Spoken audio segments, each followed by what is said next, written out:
Sí, te escucho y veo que estás saliendo por YouTube, pero no te veo acá en el... Ahí está, ahora sí, perfecto. Bueno, muy bien. Ah, Bueno, muy buenos días para todos y todas. Buenos días para quienes nos están siguiendo por el canal de YouTube.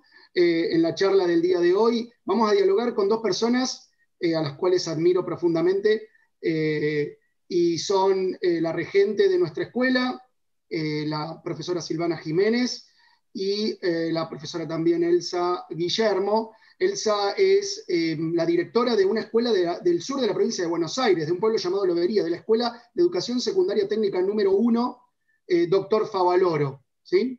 Eh, y bueno, y a Silvana, que todos la conocemos, son dos personas, yo quiero hacer una pequeña presentación de ellas porque son dos personas a las cuales admiro y más todavía en este año en el cual la educación ha cambiado muchísimo para todos, porque estas dos mujeres se han sabido poner sus escuelas al hombro desde la gestión directiva, han sabido cómo llevar adelante esta situación que para muchos ha sido caótica, para otros se adaptaron mejor, otros no tanto, y realmente en esta turbulencia que se ha generado dentro de las instituciones educativas, hemos convocado a Silvana y a Elsa para que nos cuenten cómo han sabido llevar adelante la gestión, obviamente con avatares, con dificultades, con cosas que salieron muy bien y cosas que las seguimos peleando y remándolas, ¿no? Porque nadie se esperó que de un día para otro nos íbamos a encontrar con las escuelas abiertas, funcionando a todo vapor y de repente cerradas y cada docente y cada estudiante en sus casas y tratando de hacer lo que pudiéramos para conservar el vínculo educativo, ¿no? Y ahí, en medio de ese contexto, ellas dos supieron de qué manera salir adelante. Obviamente, con espontaneidad, tratando de buscar la manera y como lo hemos hecho todos y todas. Así que bueno, muy bienvenidas a esta mañana de charlas y en el marco de las jornadas por los 10 años de nuestra Escuela Técnica Aristides Bratti de la Villa de Merlo, San Luis. Muy bienvenida Elsa, muy bienvenida Silvana. ¿Cómo andan? ¿Qué tal? Buen día. Hola, Muchísimas gracias. Gracias, Diego, Vamos por a tus hacer de esta, palabras. vamos a hacer de esta charla algo bien distendido. Miren, yo acá tengo el mate, yo sé que Elsa también está tomando matecito por ahí, así que esto es una charla de café, de mate, en la cual vamos a contar un poco De nuestras compañeros de experiencias. trabajo. Sí, así es. exactamente. Charla de compañeros de trabajo, donde nos vamos a contar un poquito las experiencias. Bueno, para comenzar, para que nos pongamos a charlar. De repente nos encontramos con esta situación en la cual pasamos de la presencialidad a la virtualidad, así de un día para otro. Eh, ¿Cuáles fueron las primeras medidas? ¿Qué es lo que pensaron? ¿Qué es lo que sintieron? ¿Cómo tuvieron que salir a flote, por lo menos en los primeros intentos? Porque sé que después hubo todo un proceso. Hay un proceso, constantemente estamos en proceso, pero la idea es ver qué surgió del primer momento en el cual nos encontramos en la virtualidad.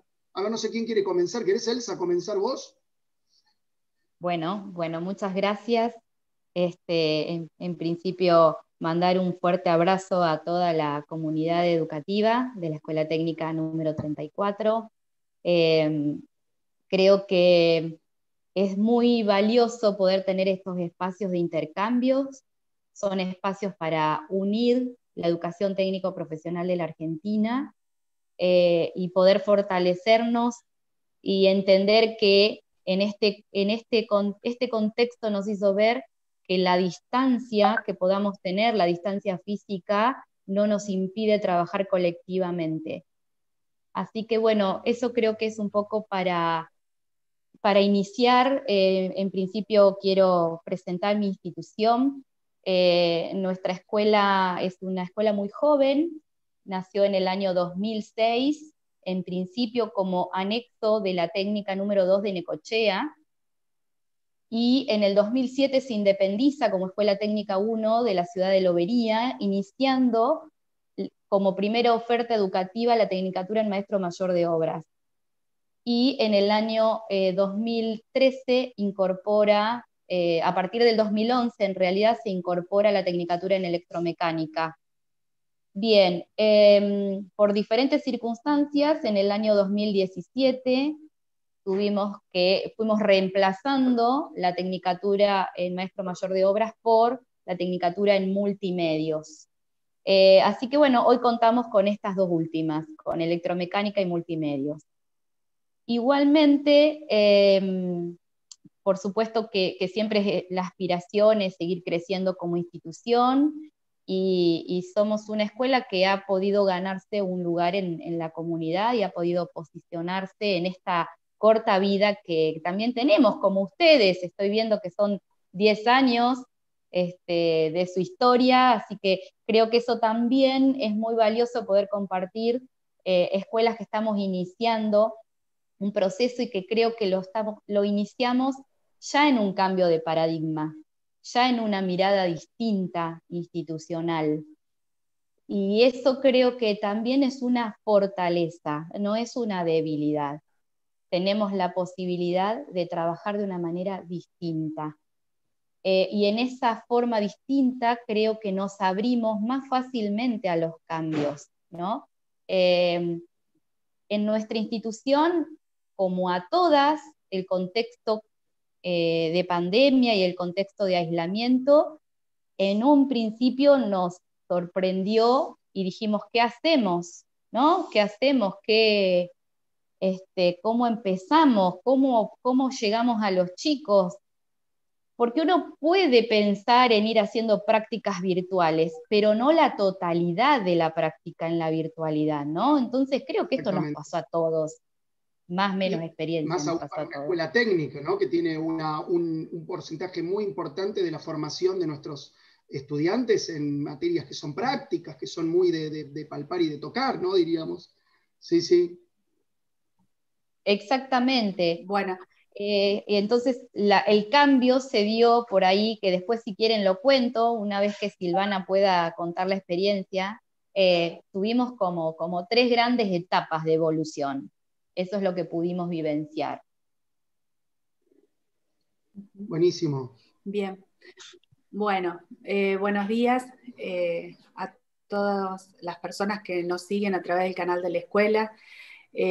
Agradezco a Elsa, que sé a través de Diego de la vasta trayectoria que tiene en la formación técnica.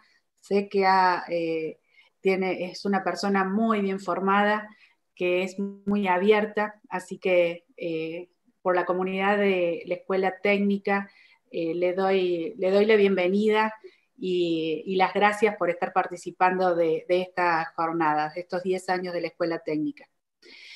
Bueno, como Elsa contaba, nosotros también. Yo creo que el 14 de marzo es una fecha que no me lo voy a olvidar nunca más.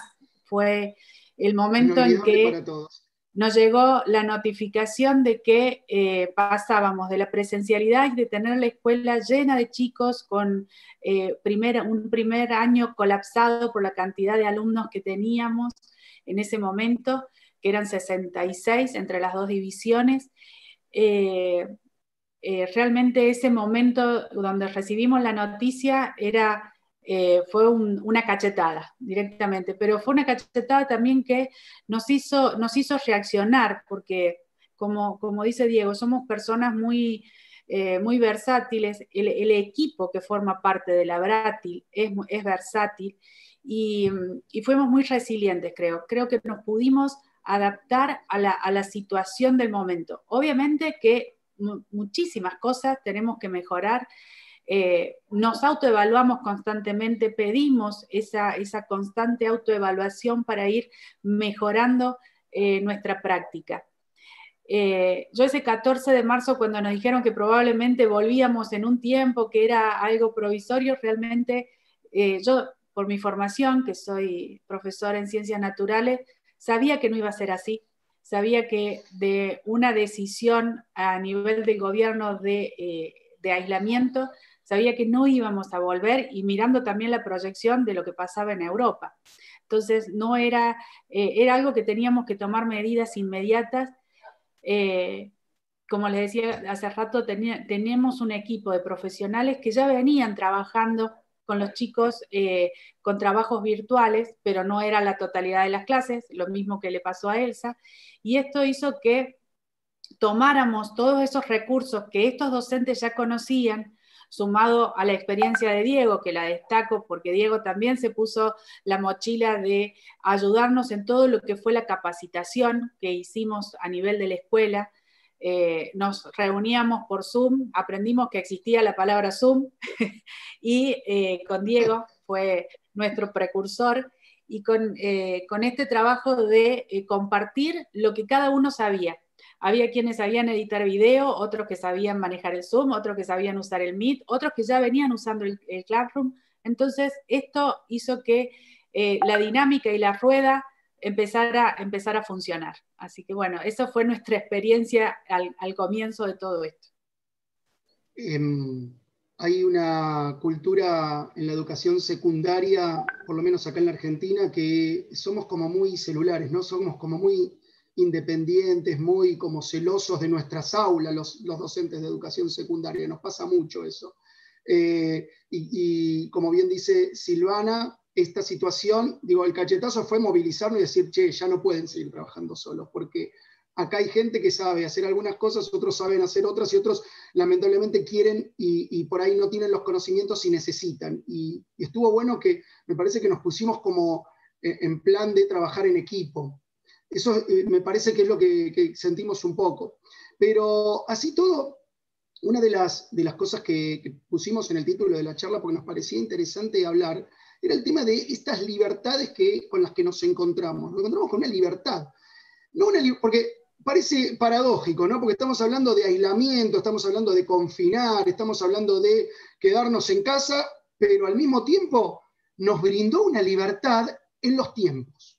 El tiempo fue como que se dilató, como que entramos en un agujero negro, en otra dimensión, donde el tiempo tuvo otra dimensión realmente. O sea, el tiempo se jugaba de otra forma. Ya no teníamos que llegar a tal hora a la escuela, estar tantas horas, ya listo, el tiempo lo manejamos nosotros ahora.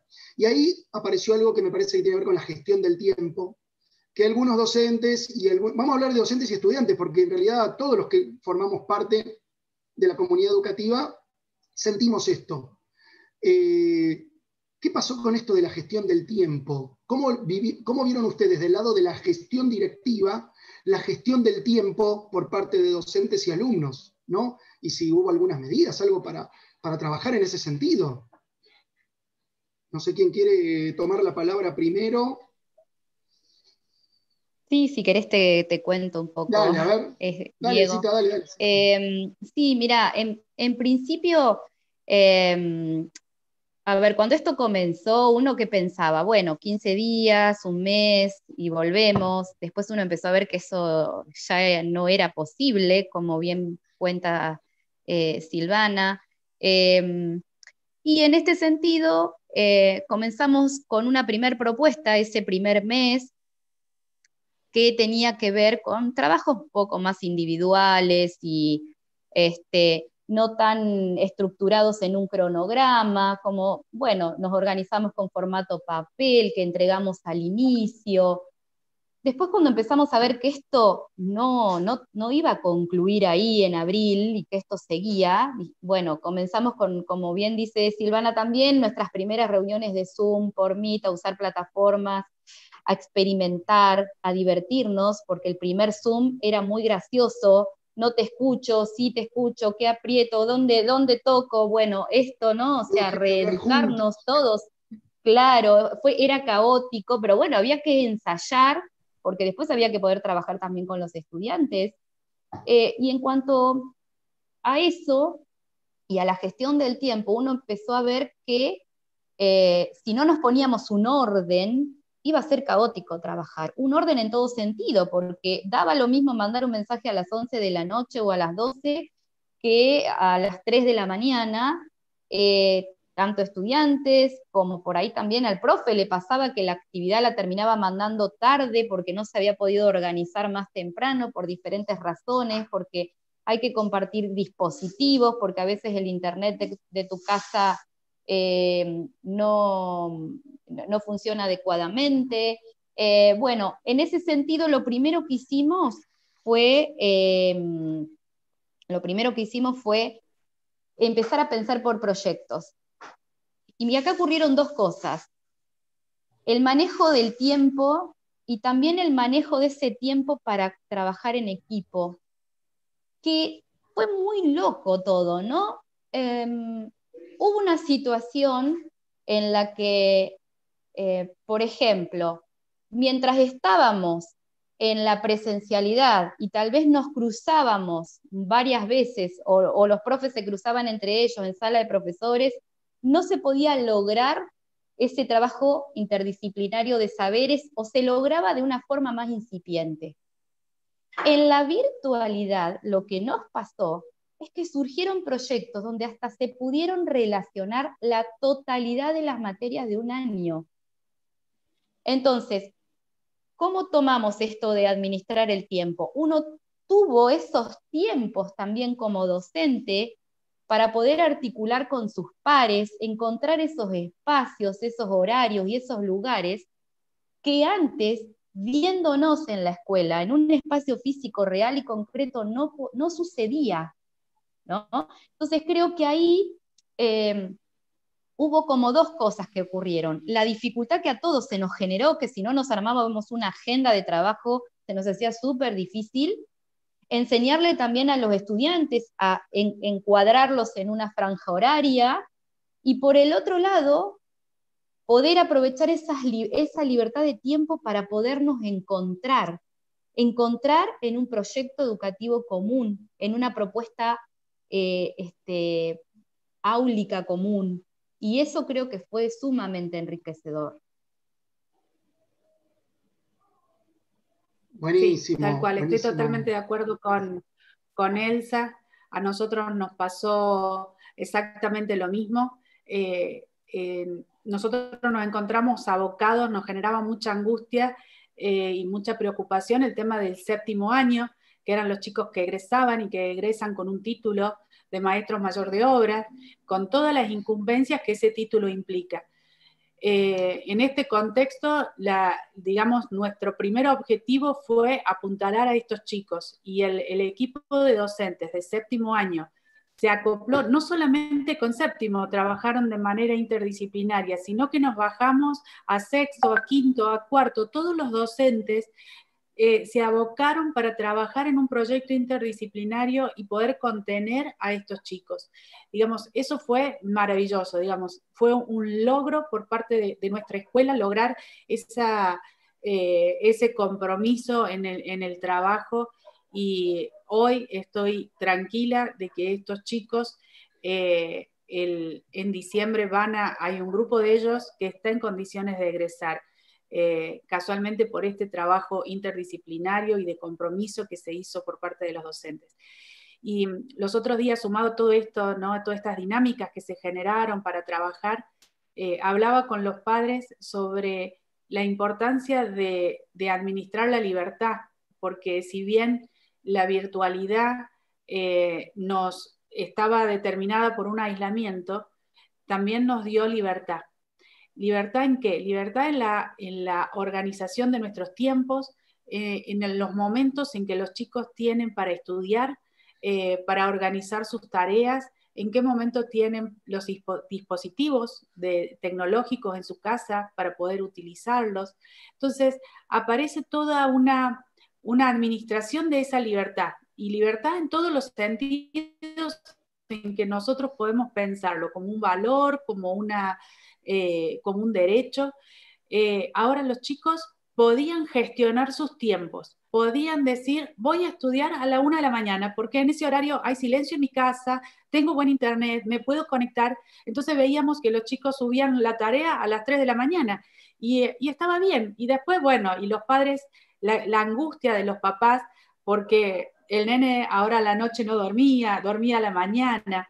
Todo esto fue un proceso donde nos tuvimos que adaptar como escuela y como familia, donde los ritmos de trabajo ya no eran los mismos, y los chicos aprendieron, y esto lo trabajamos mucho, el tema de ser responsables y de ser autónomos.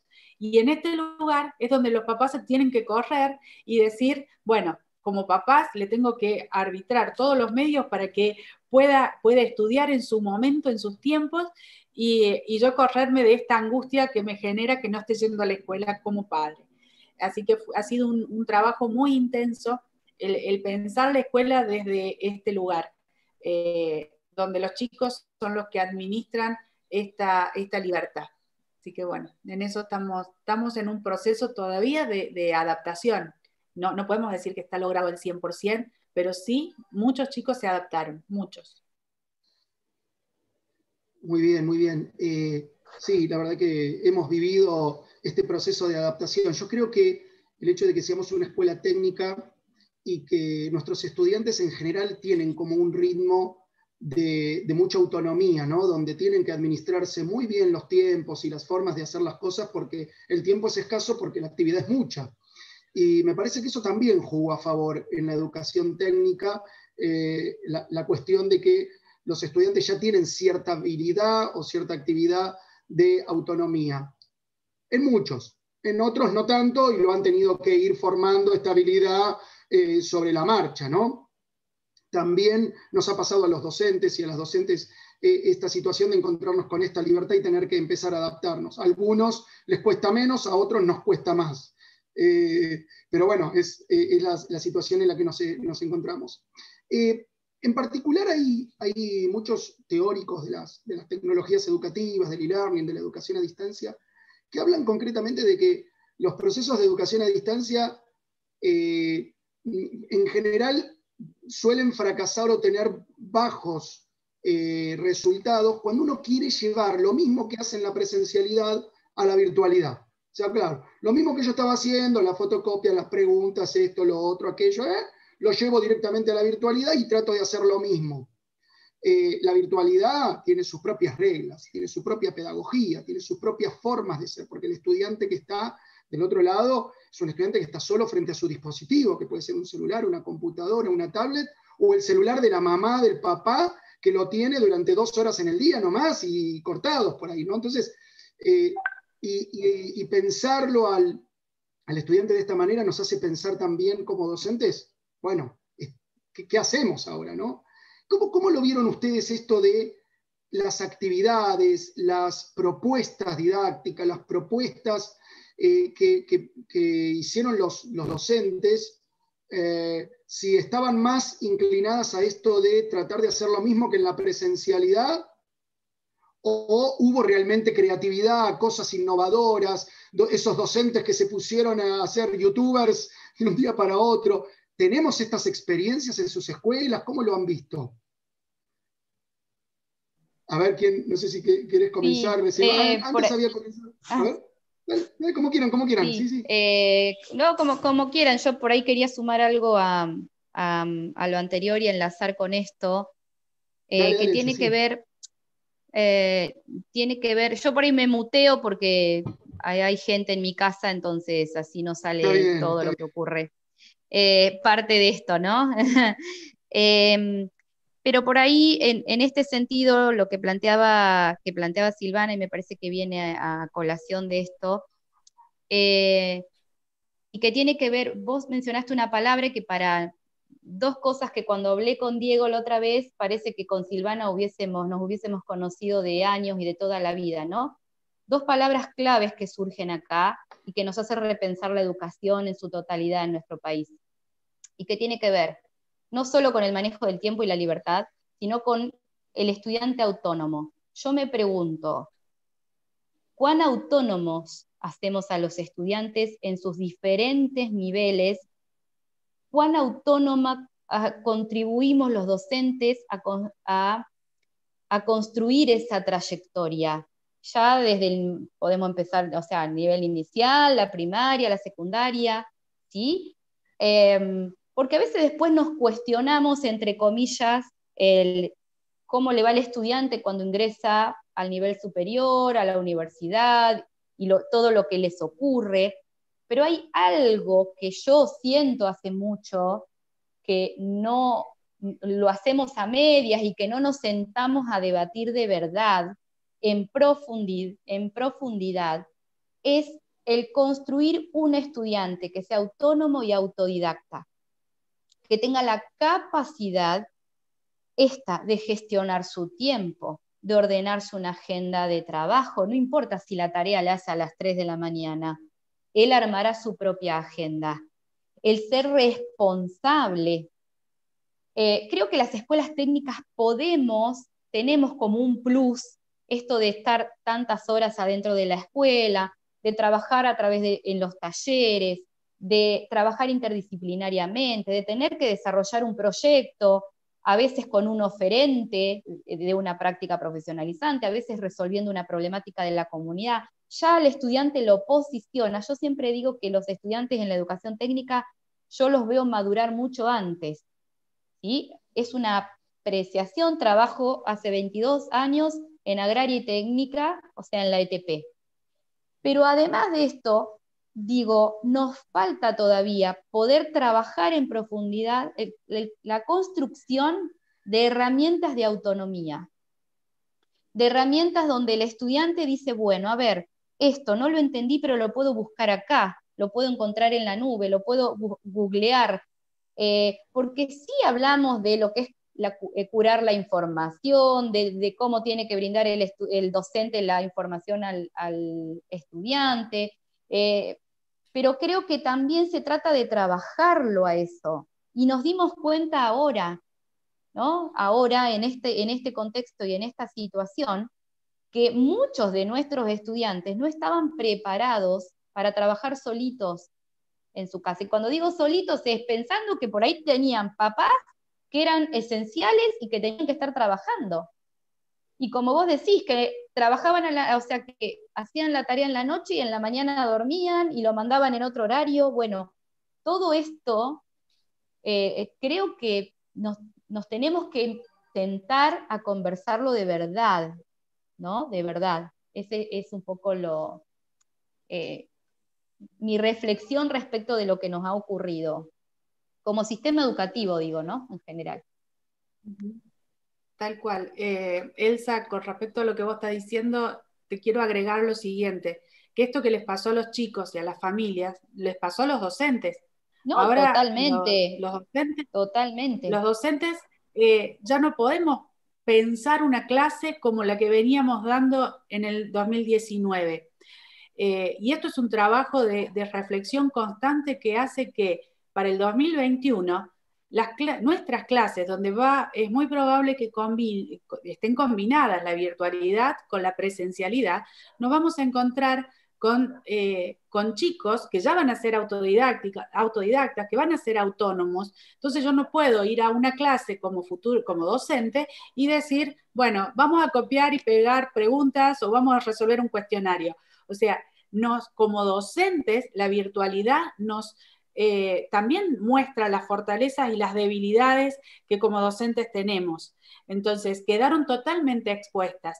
En esto que queda expuesto, cómo soy como docente, es donde hay que trabajar en la práctica, cómo soy en mi práctica y cómo tengo que evolucionar para poder formar jóvenes que van a salir al mundo del trabajo y tienen que salir bien formados. Entonces, eso es un trabajo intenso que nos queda por lo que va de este año y todo el año que viene, de poder replantear nuestra práctica. Eso es fundamental que lo podamos hacer. Y en ese sentido, Silvana, un mundo de trabajo que también ya no es el mismo. Un mundo donde el home office va a ocupar un lugar mucho más importante. Un mundo donde voy a poder trabajar con una empresa que se encuentra en el otro extremo del planeta. Entonces, ahí es donde está también la importancia de aprender a gestionar el tiempo. Y obviamente que como somos nosotros quienes brindamos esas herramientas y esos espacios ahora cuando regresemos, no vamos a poder trabajar de la misma manera. Y acá me parece que el formato de trabajo por aprendizaje basado en proyectos es central. Ya no es mi materia y como decía Diego hoy, mi aula, puerta cerrada, no hago lo que quiero. ¿Sí? un diseño curricular prescriptivo, pero también hay una metodología de trabajo en equipo. Y hay una metodología de interdisciplinariedad. Porque cuando salga al mundo, ¿sí?, yo no voy a resolver las cosas con anteojeras. Tengo un bagaje de herramientas y de saberes y de conocimientos que los voy a poner en juego a todos juntos, como personas. Yo ayer en una conversación, ¿no?, en una entrevista radial que me hacían, les digo, acá va más allá de formar un técnico con saberes técnicos específicos, con saberes científicos tecnológicos. Estamos formando personas con otras habilidades comunicacionales, personas a quien les importe el otro, que me importe qué pasa en mi mundo. Digo, mi mundo planeta, mi mundo país, mi mundo ciudad, mi mundo provincia, ¿sí?, mi entorno cercano, mi barrio. Entonces, ahí es donde me parece que también está la clave de donde se van a cruzar varias herramientas que nosotros teníamos, que las aplicábamos a medias, pero que ahora van a ser de acá en adelante nuestro caballo de batalla para este cambio. Bien, muy bueno lo que aportaba Elsa y Silvana respecto de esto de la gestión, ¿no? La gestión del tiempo y de los cómo también, no solamente de qué es lo que está pasando en términos de los tiempos, también en cómo nosotros llevamos adelante nuestra propia gestión, porque el mundo que se avecina es un mundo distinto también. El ciclo lectivo 2021 ya casi lo tenemos en la puerta porque estamos cerrando el 2020, pero ya pensando qué va a pasar el año que viene, ¿no? En algunas provincias ya el Consejo Federal de Educación brindó libertad para que cada uno arranque las clases, cada jurisdicción arranque las clases de una manera autónoma y que, bueno, que se decida cómo querían arrancar. En algunas provincias arrancarán con semipresencialidad, otras seguirán en la virtualidad por un tiempo, no sabemos qué va a pasar. Porque no sabemos qué va a pasar mañana, en realidad, por eso, pero esto es absolutamente cambiante. Y esto también tiene que ver con una cuestión de capacidades y competencias de este siglo XXI, ¿no? La habilidad y la competencia para poder adaptarse a los cambios, a esta realidad que es absolutamente líquida y fluida, ¿no? Bueno, se viene el 2021 y nos posicionamos o suponemos que vamos a estar en un ambiente de semipresencialidad, o sea, parte presencial, parte virtual, y bueno, los docentes se van a enfrentar a esta situación. No sé si ya tienen pensado algo, si están programando, si están planificando, si han, no sé que estamos en cierres todavía, cierre del 2020, pero pensando en qué va a pasar el año que viene, ¿no? Si alguien quiere hacer su comentario, a ver. Sí, ya como te decía, ahora las clases no van a ser las mismas. Sean presenciales o sean virtuales, el docente tiene que poder adaptarse a esta nueva situación, por lo tanto, no podemos repensar nuestras clases de la misma manera. Tenemos que hacer reinventarnos como docentes cuando volvamos de una manera o de la otra. Hay que reinventarse. Y en este contexto ya hemos empezado con reuniones con distintos grupos de profes. Primero que nada, como decía Elsa, ya el aula ya no es el aula, sino que van a ser aulas con docentes, con alumnos, con trabajo interdisciplinario, con grupos de trabajo, con proyectos por año, y que sean transversales a la vez, que un año a otro tenga una correlación. Entonces, eso ya es fundamental trabajarlo. Y desde acá hemos empezado a pensar en capacitar primero por área, ¿no? Empezar grupos de trabajo de docentes, por ejemplo, de química, de matemática, de física, para compartir distintas nociones de metodología de trabajo, de didáctica, que a cada uno le haya servido para la virtualidad. Y bueno, en este campo estamos trabajando en eso y en armar un buen proyecto para el 2021. Genial, genial, Silvana. Y por allá, Elsa, ¿qué está ocurriendo en la Escuela Técnica 1 de Lobería? A ver, ¿pensaron Bueno, en mira, algo? sí, en principio, una vez bueno, concluyamos lo que sería el cierre de lo que es la valoración pedagógica de lo que es el segundo informe o la segunda etapa, ya los docentes incluso están trabajando en articulaciones horizontales y verticales. ¿Por qué? Porque en realidad pensemos que, a ver, un ejemplo, el profesor de tercero va a recibir un estudiante que estuvo en segundo y que quizás en físico-química no alcanzó a ver la totalidad de los contenidos porque se hizo un recorte y se priorizaron contenidos, ¿verdad? Exactamente, Por lo priorización. tanto, el profe de tercero tiene que saber cómo acompañar a ese estudiante y cómo ir recuperando ese proceso. Entonces, acá la comunicación tiene que ser central, no hay otra manera. Eso por un lado. Nosotros ya veníamos con esta práctica en la presencialidad,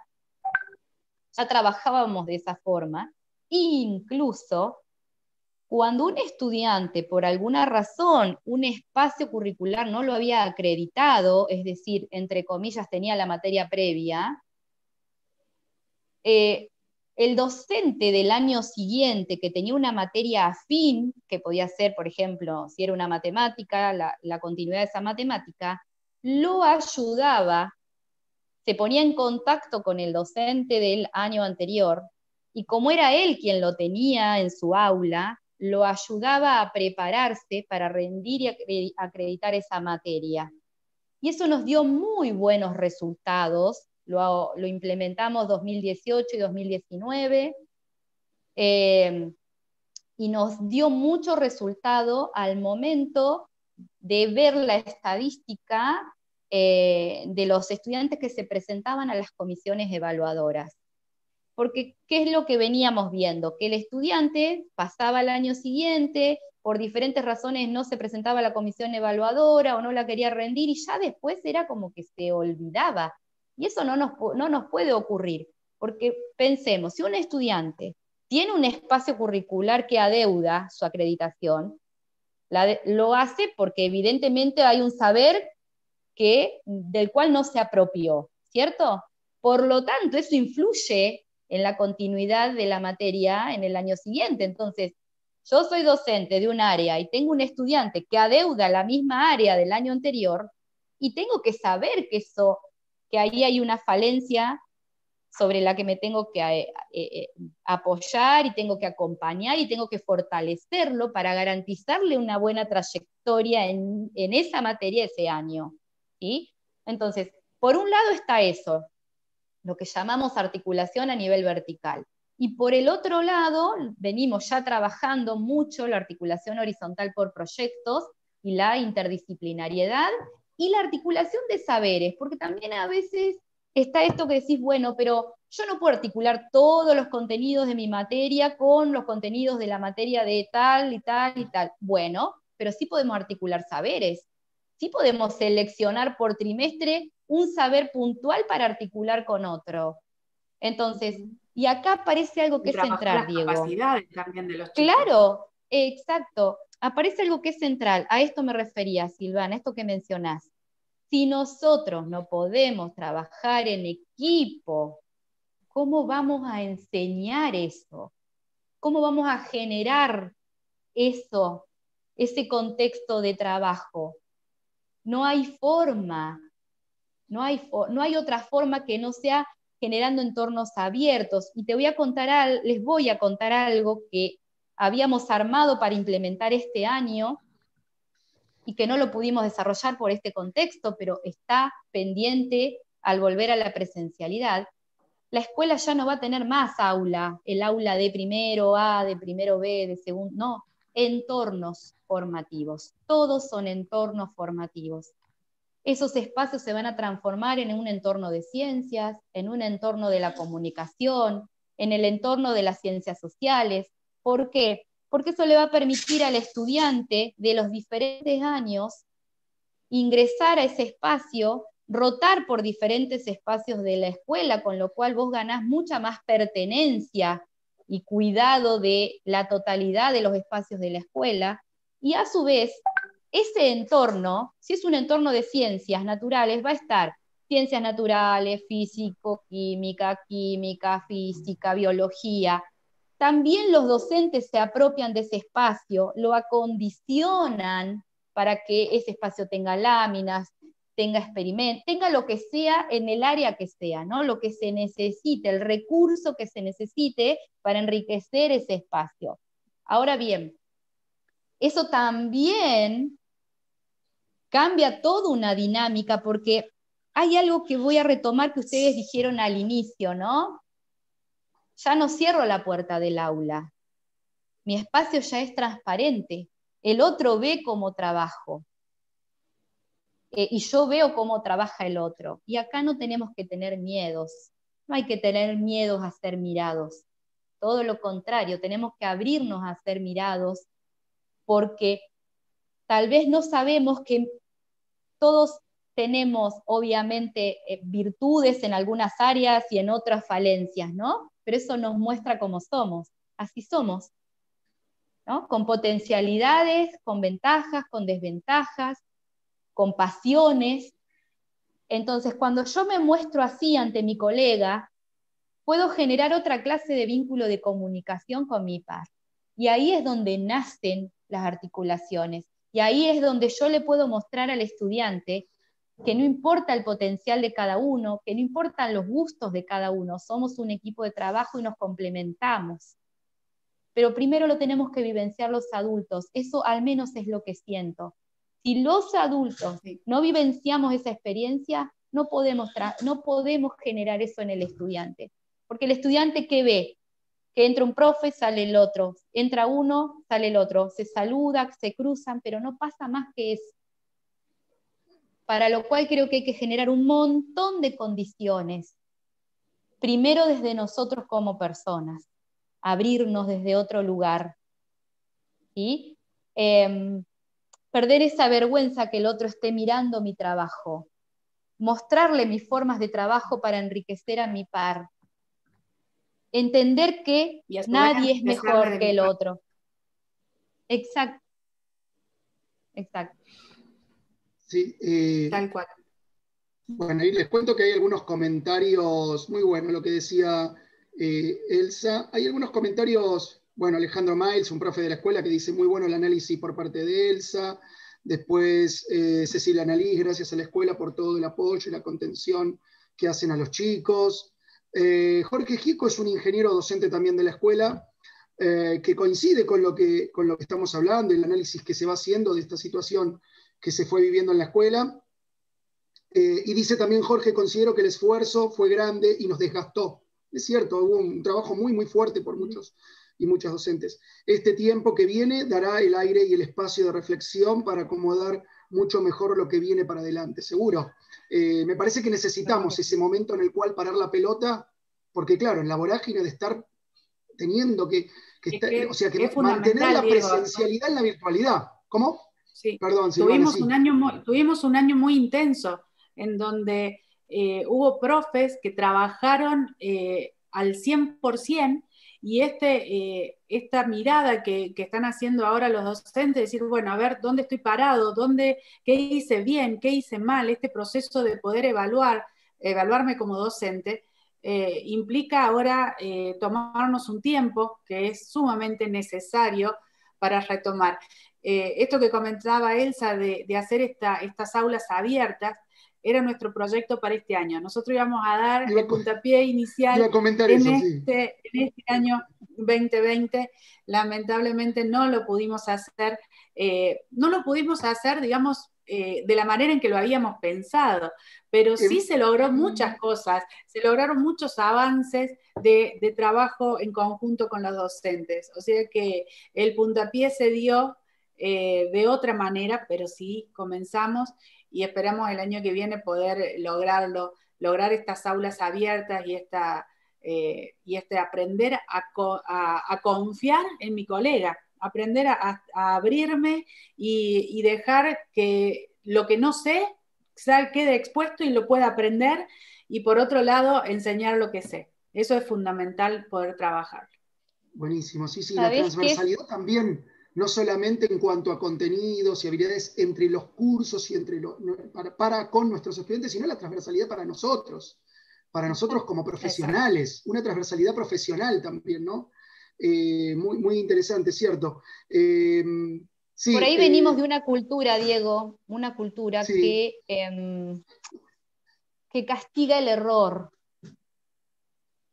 claro. Eh, Mm. Y entonces, lo hemos gestado salir nosotros en el de sistema lo educativo, eso, ¿eh? totalmente, Sí, totalmente. Entonces, el equivocarse y el mostrar que me equivoco eh, genera todo un condicionamiento emocional, genera toda una cuestión incluso de sentimientos de frustración, de fracaso, de desvalorización. Y nosotros tenemos que trabajar al revés.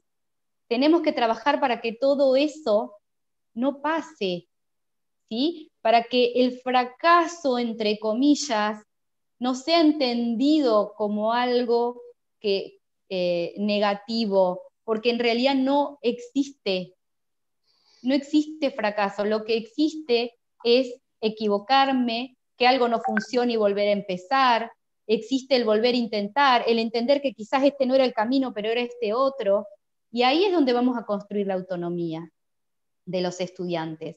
Pero si nosotros los adultos, totalmente. que realmente hemos hecho un esfuerzo tremendo, yo me saco el sombrero con la gente de mi escuela. Realmente, si vos como directivo y equipos directivos o equipos de conducción, vos podés tener una visión de hacia dónde querés ir, pero si no te ayudan a empujar del carro, olvídate, no pasa nada dentro de los espacios en una institución, no pasa nada, ¿sí? No cambian las prácticas. Vos, yo creo que acá hay que trabajar mucho, hay que sincerarnos, hay que hablar con mucha honestidad, hay que hablar con amor hacia el otro, ¿no? No desde la crítica por la crítica en sí, podernos, como decíamos recién, reflexionar y decir, bueno, a ver, acá estamos parados, esto lo pudimos hacer bien, en esto estamos más débiles, cómo fortalecemos este aspecto de trabajo, cómo generamos esto nuevo, cómo probamos, ensayemos, no perdamos el miedo. Pensemos qué nos pasaba en marzo, teníamos miedo a prender una compu y encender una cámara, ¿no? Y Y hoy todavía estamos acá. seguimos sintiendo eso, y hoy estamos acá, pero bueno, eso pasaba, ¿no? Decir, bueno, estoy acá y mi hijo está a las vueltas, o pasa mi marido, y estoy saliendo en un vivo, ¿no? Digo, wow, qué cosa rara todo esto, ¿no? Hasta dónde desnudamos nuestra intimidad, nuestra privacidad, nuestros espacios. Entonces, creo que todo eso nos atravesó, todo eso nos hizo miles de cambios de humor, de situaciones, de no saber cómo manejarlas, y ahí me parece que es donde tenemos que encontrar la fortaleza, donde tenemos que ver lo positivo que nos generó todo esto. Cosas difíciles tuvimos que resolver, sí, como en todo, siempre las cosas difíciles están para crecer, están para crecer. Las piedras están para aprender a saltarlas o a pasar por el costado, como quiera, ¿no? Cada uno, pero digo, las dificultades están para crecer, para hacernos más autónomos, más maduros, institucionalmente. Yo creo que en nuestra institución lo que generó este contexto fue sacar a la luz muchas cosas, pero te puedo asegurar que son más las positivas que las negativas. Yo Seguro. quiero, muy Estos bueno. son las fortalezas y las debilidades que tenemos en todas las instituciones, son las que ahora quedaron expuestas y sobre las que tenemos que seguir trabajando. Yo quería retomar lo que mencionaba recién Jorge Gieco respecto de esto de, bueno, este es el momento en el cual tenemos que reflexionar y que hay que parar la pelota, ¿no? Como el jugador que viene para adelante, y cuando llega a la mitad de la cancha tiene que parar la pelota, levantar la cabeza, mirar y para ver por dónde sigo, dónde están los obstáculos, cuáles fueron los obstáculos con los que me encontré y los supe sortear y pude compartir eso con un colega o porque un colega me compartió su experiencia y me di cuenta de cuál era la forma y empezar a mirar para adelante. Porque como decíamos, esta es una nueva realidad que se nos avecina, está a la vuelta de la esquina, que no más. El hecho de empezar un nuevo ciclo lectivo con un marco diferente al que veníamos en años anteriores. Este fue el momento en el cual tuvimos que salir a la cancha con lo que había, ¿no? Ahora ya sabemos cómo es la cancha. Ahora ya sabemos qué es lo que tenemos, qué es lo que nos falta y qué es lo que podemos lograr. Entonces me parece que, como decía Jorge, es el momento de tomarnos ese tiempo para poder decir, bueno, esto me salió bien, esto no me salió tan bien. No gestioné muy bien el tiempo, pero sí me salieron muy buenas actividades, los estudiantes me siguieron, estuvieron, pero la verdad que las mandé en cualquier momento. O el otro que sí, toda la semana fue religiosamente muy bien, muy, muy bien, pero realmente reprodujo lo mismo que venía haciendo en la clase, mandando una fotocopia y 10 preguntas, porque hubo de todo. Está el profe, como decía antes, que se han transformado en youtubers y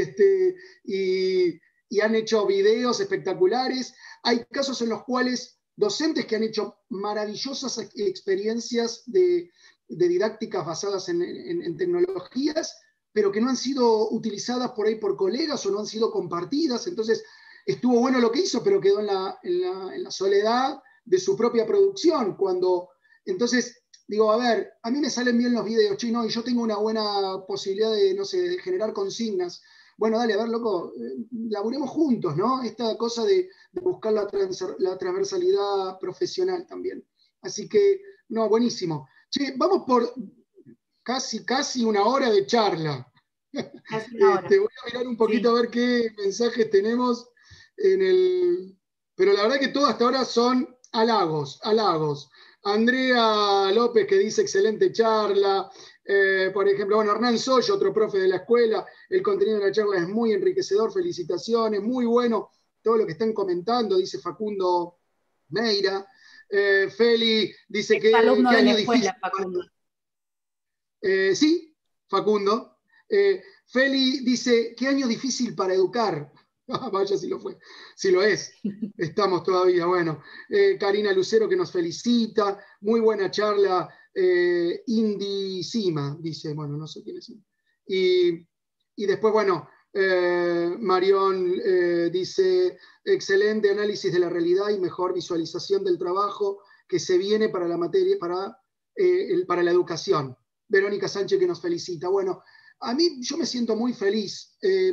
Me siento muy feliz por haber podido catalizar la unión entre estas dos mujeres maravillosas que cada una en su escuela ha sabido gestionar, bueno, salir lo mejor posible de esta situación que nos ha encontrado la pandemia, nos han puesto en una posición a los docentes compleja.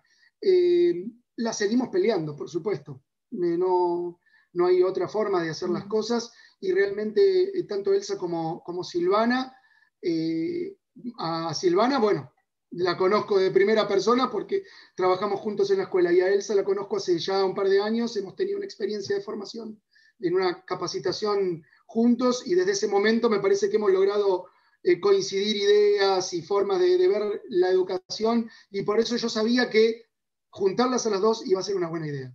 Y me parece que lo fue.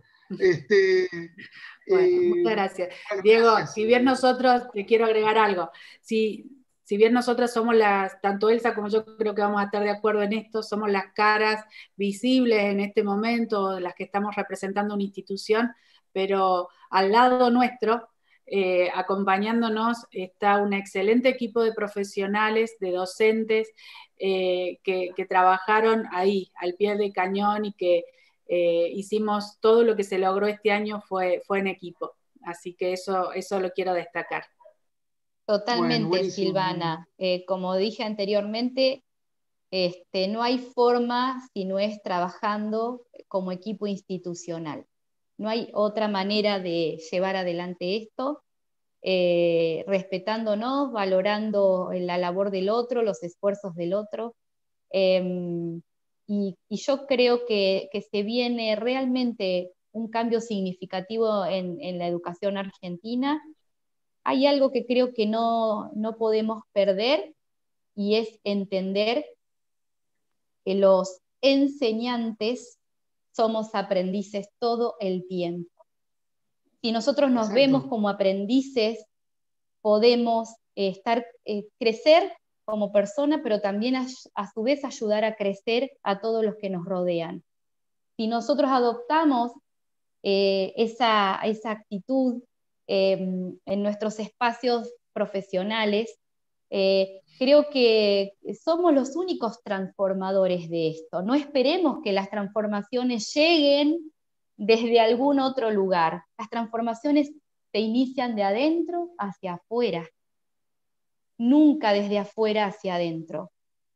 Desde afuera, desde las esferas directivas de una provincia o de una nación pueden llegar los lineamientos, por supuesto, a los que uno se ajusta.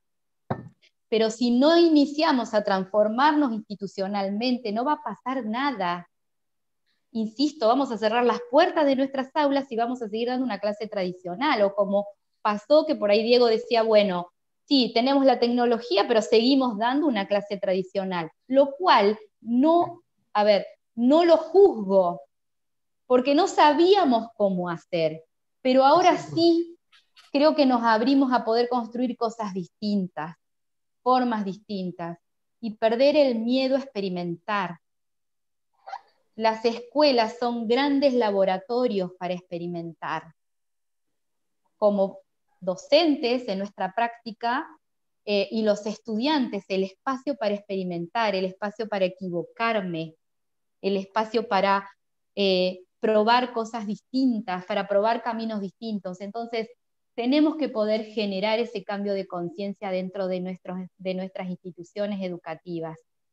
Nuestras instituciones son espacios para crecer, para desarrollarnos, para fortalecernos, para revalorizarnos como personas, para transformar el mundo en que vivimos, hacer un mundo en nuestra escuela trabajamos las 5 o 6 problemáticas globales, ¿no? Salud, educación, paz y seguridad, medio ambiente,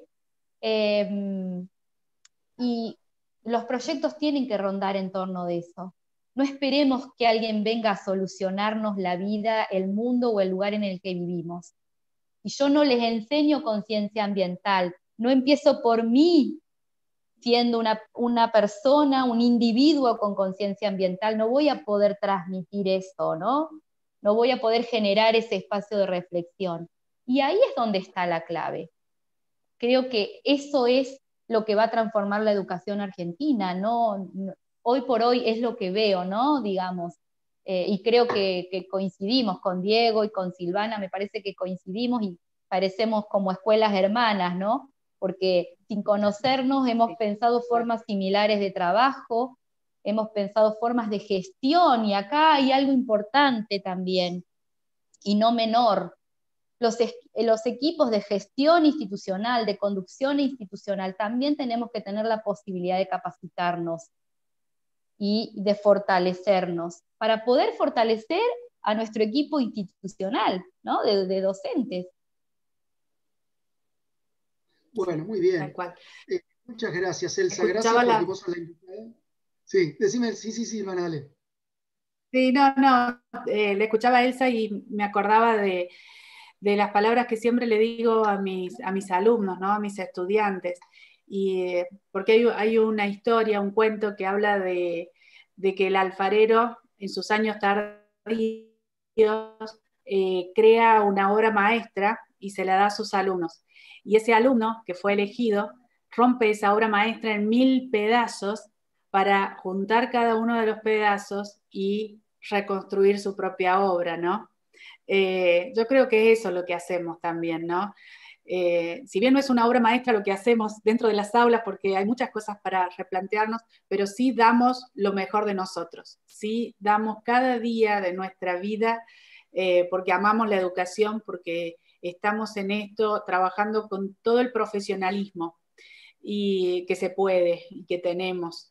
Entonces, en este sentido, creo que la obra maestra son nuestros alumnos, son nuestros chicos, y que tienen que sacar de cada uno de los docentes ese mejor pedacito que les vamos a regalar para que se puedan construir ellos. Creo que eso es fundamental, es nuestro camino. Gracias.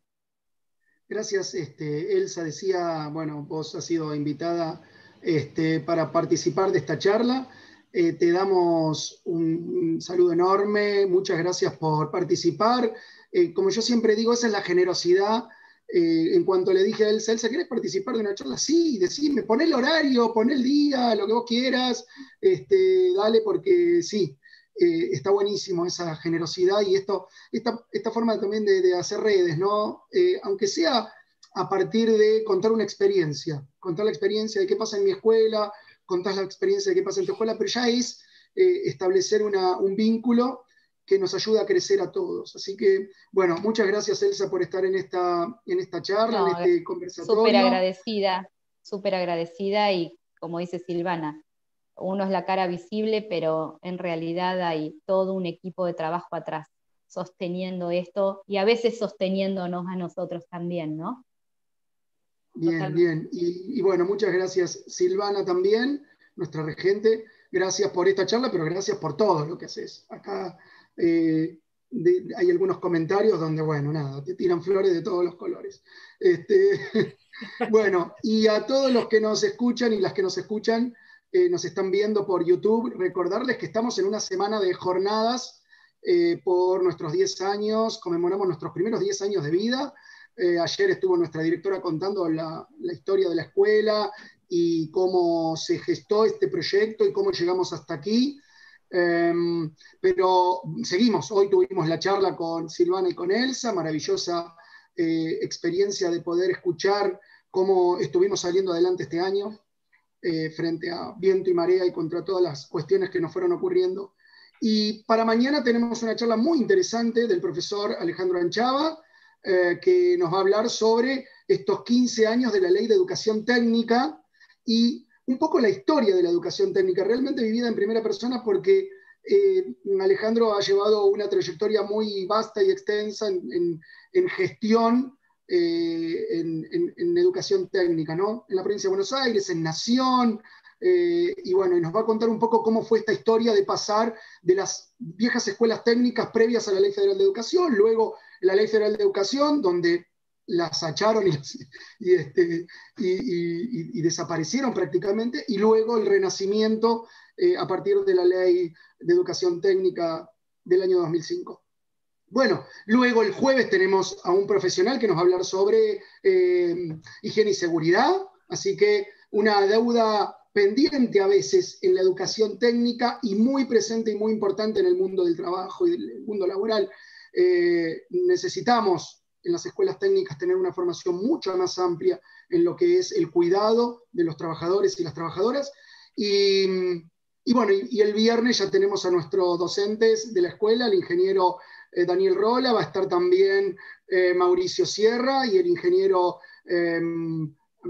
Alejandra Miles, nos va a contar sus experiencias también en educación técnica. Bueno, las esperamos a todos y todas que nos puedan seguir por nuestro canal de YouTube. ¿Sí? Como dicen los youtubers, yo no soy muy, pero yo sé que dicen así, te tenés que suscribir acá abajo y tenés que poner la campanita para poder seguirnos, así que, bueno, Claro. hagan eso. Bueno, muchísimas gracias para todos y todas.